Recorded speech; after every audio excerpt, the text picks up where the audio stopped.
Oke, berjumpa kembali dengan saya, eee, di mata kuliah teknologi, multimedia ya di minggu yang kedua. Mohon maaf ini karena saya sedang kurang fit ya, jadi harus pakai masker, ya,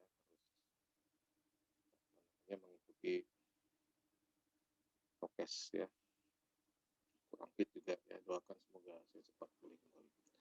Baik, di pertemuan yang lalu saya sudah menjelaskan tentang, apa itu, multimedia ya, perkembangannya dan sebagainya.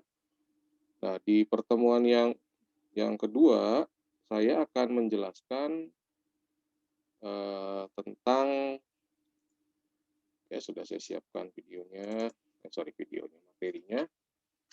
Ini adalah agak banyak ya, agak banyak, jadi barangkali nanti tidak cukup sampai, bagian terakhir, ya silakan nanti dibaca slide-nya ya, saya sudah posting di, apa namanya, di sistem IC dan, eee, info dari Kaprodi ada mahasiswa dari luar ya, dari UGJ kalau nggak salah, nanti saya akan posting juga di grup ya. Nanti konfirmasi kehadiran untuk yang mahasiswa CIC itu dari sistem, untuk yang mahasiswa UGJ itu dari grup WA ya. Kemarin saya sudah share linknya ke Kaprodi, mudah-mudahan Kaprodi sudah meng-invite Anda, jadi bisa langsung diaktifkan ya grupnya. Baik, kita mohon maaf ya sudah ya, karena kondisinya lagi nggak fit banget. Eee, Judulnya adalah produksi konten multimedia. Nah, atau computer based multimedia production. Sebetulnya, teknologi multimedia ini berkaitan erat dengan dulu ya, ada mata kuliah, mungkin di beberapa perguruan tinggi masih ada mata kuliah interaksi manusia dan komputer. Makanya sub yang pertama judulnya interaksi dan antarmuka. Kita melihat bahwa, eee, ada aspek-aspek yang berkaitan dengan pemakaian komputer ya. Yang pertama adalah ergonomi. Tentunya ergonomi ini hal yang sangat krusial karena, dia menyangkut ke bagaimana relasi antara manusia dan lingkungan kerjanya ya. Jadi beda lingkungan, eee, aktivitas ya, manusia juga akan berbeda. Nah, kemudian aspek ergonomi dalam pemakaian komputer ini terbagi menjadi ada fisik ya, ada visual dan lain-lain ya. Nah, kalau fisik jelas ya, Saudara ya. Kalau fisik itu, berkaitan dengan fisik yang kita gunakan ya, tinggi meja gitu kan, kursinya bagaimana, jarak sudut dengan keyboard, jarak meja itu aspek fisik di ergonomi. Kalau aspek aspek visual itu lebih ke arah berkaitan dengan kemudahan pemakai dalam baca layar monitor. Jadi visual ya, kalau visual kan, eee, bagaimana sih kita bisa melihat tampilan di layar dengan mudah. Nah ini, tentunya berkaitan dengan banyak hal ya. Pertama, kita punya lingkungan luar gitu ya. Apa aja ya Anda bisa baca di sini ya, ada kualitas kecerahan, lighting gitu ya, ruangan, letak jendela dan sebagainya. Kemudian, eee, fasilitas di layar monitor kita ya, semakin tinggi resolusinya tentunya semakin enak. Kemudian perangkat lunak yang digunakan berkaitan dengan ya teks yang kita baca ya. Minggu lalu kita sudah bicara tentang teksnya ya. Jadi perangkat lunak gitu kan ya, ukuran dan jenis font dan sebagainya. Nah, lain-lain adalah ya noise ya, mungkin ada suara dari luar dan sebagainya, radiasi yang muncul. Itu aspek yang lain-lain, ya. Jadi fisik, visual, dan lain-lain. Lalu yang kedua adalah interface. Interface, jelas ya, kalau interface Anda mungkin sudah paham apa itu interface. Ya, interface itu kan desain antarmuka ya. Jadi kalau kita lihat ada interface channel ya. Interface channel itu kan text, channel keyboard ya, spatial position, channel mouse, joystick dan sebagainya, pen light ya.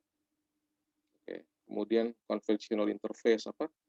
Command line ya, spatial text, wall interface dan sebagainya. Ini sebetulnya sudah uh,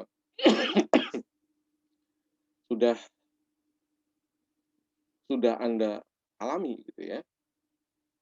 Jadi sebetulnya sudah Anda alami. Hanya saja memang mungkin kita nggak sadar bahwa bagian-bagian itu merupakan bagian dari interaksi dan antarmuka. Gitu. Lalu yang ketiga itu tampilan visual. Ya, jadi prinsip dalam merancang antarmuka yang baik itu kan ada konsistensi ya, konsisten. Lalu jaga konsistensi, proses yang sama dikerjakan dengan cara yang sama. Ya, jadi nggak berubah-ubah ya, konsisten. Kemudian konseptual mode, ya model. Jadi menyediakan model gitu kan. Ada ilmunya ya, ada ilmunya itu UI UX. Ya. Ada mata kuliahnya khusus. Kemudian direct representation ya, menggambarkan apa yang nampak di layar. Kemudian modeless ya, perintah yang sama digunakan menjalankan proses yang sama. Jadi si pemakai itu nggak kebingungan. Gitu. Nah, ini tampilan visual. Kemudian masih lanjutan tampilan visual adalah closure ya. Tiap proses harus ada titik akhir. Jadi jangan proses yang gantung gitu. Harus ada tombol untuk balik lagi, apa yang harus dilakukan dan sebagainya. Itu closure ya, penutup. Lalu ada reversal ya, menyediakan untuk batal, cancel. Feedback jelas ya. Kemudian selection, gitu ya, milih ya, milih. Nah, berikutnya yang jelas yang berkaitan erat dengan multimedia itu kan layout dan warna ya.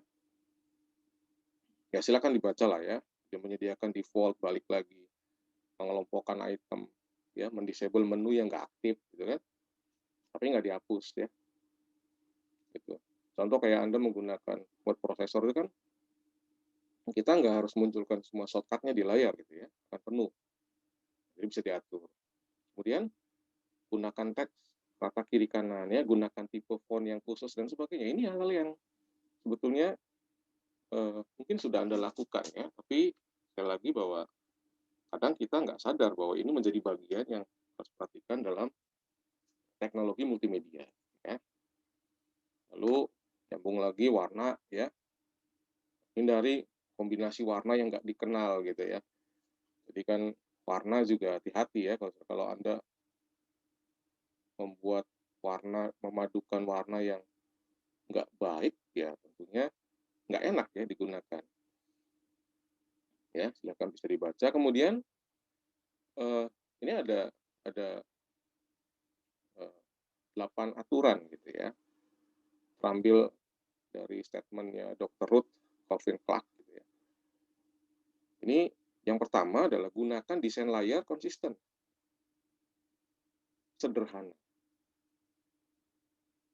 Kadang-kadang gini ya, seorang programmer atau Anda multimedia creator itu berpikir bahwa apa yang kita sukai pasti orang lain suka.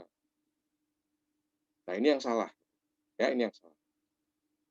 Yang kita sukai belum tentu user suka. Jelas ya saudara ya. Jadi kita harus berpikir harus based on user kebutuhannya. Kemudian gunakan berbagai macam elemen media, teks, gambar, suara. Jadi jangan cuma teks semuanya, nggak ada fasilitas gambar, fasilitas ya. Gunakan warna, tanda panah, bayangan ya untuk ya. Kalau Anda main game tuh ya, kalau Anda main game kelihatan nggak saudara ya kalau Anda main game. Nah, itu kan ada pakai suara. Kemudian berikutnya usahakan agar pesan muncul dalam satu layar, jadi nggak scroll, gitu ya.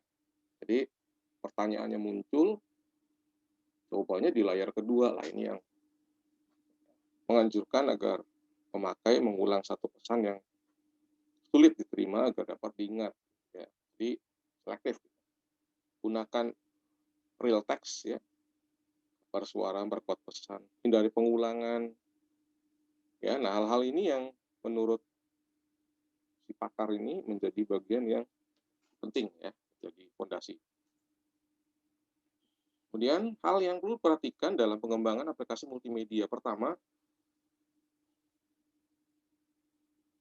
targetnya siapa, gitu ya. Kita nggak bisa membuat aplikasi dan menganggap segmennya sama semua pemakai. Jadi harus dilihat ya umur, pendidikan, ya gaya, cara dan sebagainya. Kemudian tujuan programnya apa? Presentasi, tutorial, ya, grup, gitu kan. Kemudian apa struktur isi programnya? Bisa berupa pesan khusus, data, grafik, video. Isi program dirancang oleh konten spesialis untuk diberikan kepada multimedia arsitek. Jadi gini, jangan berpikir bahwa satu multimedia, satu produk multimedia itu dihasilkan oleh satu orang, enggak, belum tentu. Ya, bahkan muncul tim gitu, yang merancang desain, film-film animasi itu orangnya banyak, ya, orangnya banyak. Kemudian komponen apa saja yang akan dipakai, siapin dulu gitu. Ya, gunakan berbagai macam media seperti narasi, gambar, animasi, video, ya. Dan tingkat interaksi yang diharapkan antara user dan komputer. Lalu feedback. Ya, ini penting ya, Saudara ya. Feedbacknya penting. Oke, nah kalau perangkat keras saya nggak usah jelaskan detail ya. Kalau perangkat keras kayaknya Anda kan sudah paham. Perangkat konektor juga sudah paham ya. Sudah jelas lah. Ya, USB gitu ya, HDMI ya, input unit ya. Ini alat penunjuk ya, alat input otomatis. Ini mah udah ngerti lah ya. Scanner ya, MICR gitu ya. Alat input pengenal suara, jelas ya Saudara ya, speech recognition dan sebagainya. Nah, silakan nanti kalau butuh referensi yang lain silakan ya. Nah, kalau sistem vision input, alat yang dipakai yang memungkinkan input visual terbatas ke sistem komputer. Ya, paling sesuai digunakan pada tugas khusus. Ya, sedikit citra gitu ya. Misalnya buatan SIM gitu kan.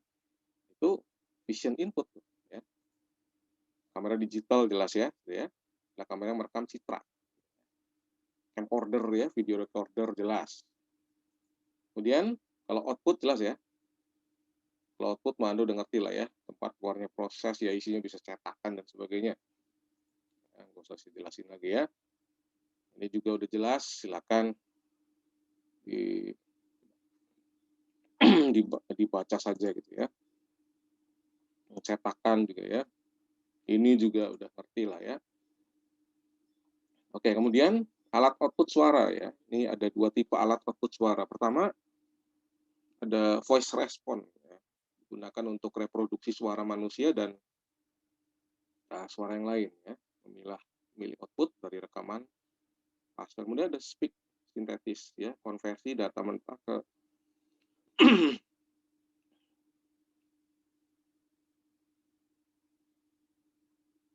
elektronik. Ya. Aduh, ya. Maaf nih masih, aduh, kondisinya masih. Ya, input output unit ya, ada alat I/O lah, alat I/O sih udah jelas ngerti ya, input output. Ya, zaman-zaman dulu kan ada MIDI gitu ya. kemudian alat penyimpanan, internal, eksternal, sudah ngerti. Perangkat lunak juga saya pikir tidak perlu saya jelaskan panjang lebar, karena ini harusnya basicnya Anda sudah tahu ya. Jadi kalau kalau kita lihat ada 3 ya. Yang pertama ada bahasa pemrograman multimedia, perangkat lunak, dengan perangkat lunak sistem dan aplikasi ya. Oke, bahasa pemrograman multimedia, bahasa komputer, jelas ya. Ini mah Anda udah pernah dengar pasti kan. Sistem, OS, ya. Kemudian olah aplikasi ya. Ini juga Anda pasti udah tahu ya. Nah, kemudian pengembangan aplikasi bidang multimedia nih, ada dalam proses pembuatan aplikasi multimedia, itu banyak melibatkan hal yang sama seperti pada proses pembuatan film. Di antaranya Pak storyboard ya. Barangkali di antara Anda ada yang sudah piawai ya, atau pernah membuat video ya, dia akan sangat membantu ya dalam pemahaman mata kuliah ini. Nah, kalau proses pengembangannya kurang lebih begini ya, ada konsep, lalu ada storyboard, pengembangan ya, multiple authoring, testing, revision, delivery. Jadi sebetulnya ini menjadi satu hal yang harus dilakukan. Ya, nah penjelasannya ini ya tinggal dibaca ya, saudara ya. Baca aja lah, ya. Menentukan tujuan ya. Silakan yang kedua desain ya, membuat spesifikasi ya, silakan dibaca-baca aja. Pocat ya, bikin story, pengumpulan material ya, kelipatnya image, animasi, foto dan sebagainya. Lalu tahap 4 ke pembuatan, kemudian tahap 5 testing dan distribusi ya. Nah, kalau personilnya kurang lebih ini personilnya. Ya, konten spesialis ya. Jadi ada audiovisual spesialis, ada multimedia arsitek. Ya, jadi kalau konten spesialis itu kerjanya apa nih? Scriptwriter, text editor ya, interactional designer. Kemudian kalau yang bersifat audiovisual kan digital ya, bersifat digital dan audio. Kalau multimedia arsitek ya komputer programmer. Nah, pertanyaannya, kenapa Anda belajar materi ini?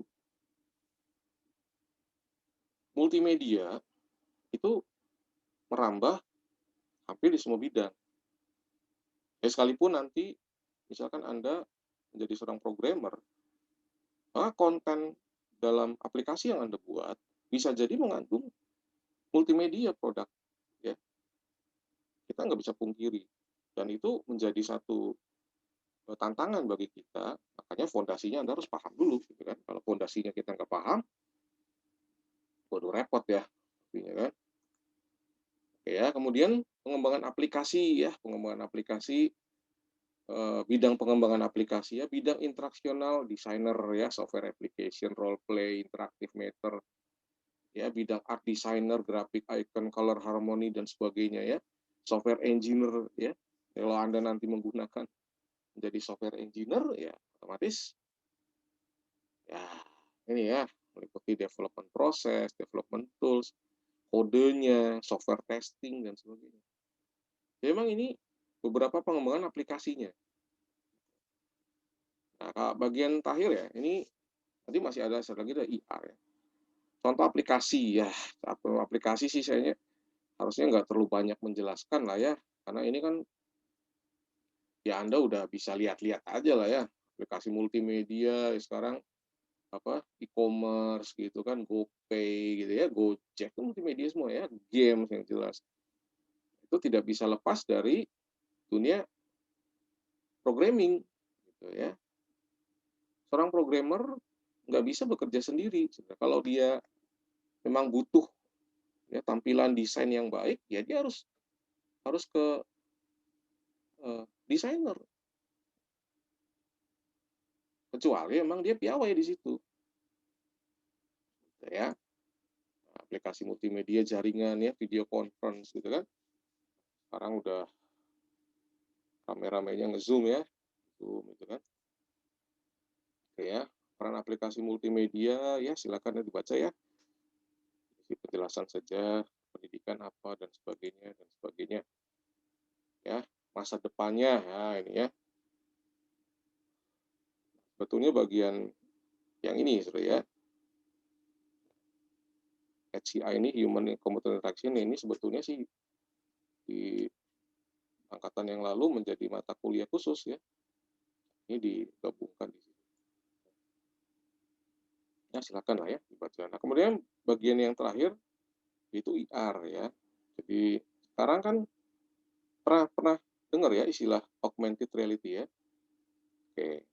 Augmented reality itu teknologi yang menggabungkan benda maya 2 dimensi ataupun 3 dimensi ke dalam sebuah lingkungan nyata 3 dimensi lalu diproyeksi gitu.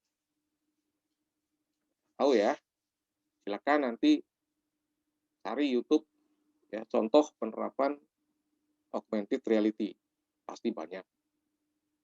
Ya, nah gunanya adalah membantu persepsi pengguna dengan dunia nyata. Jadi katakanlah gini, kalau dia lihat produk, itu produk tuh cuma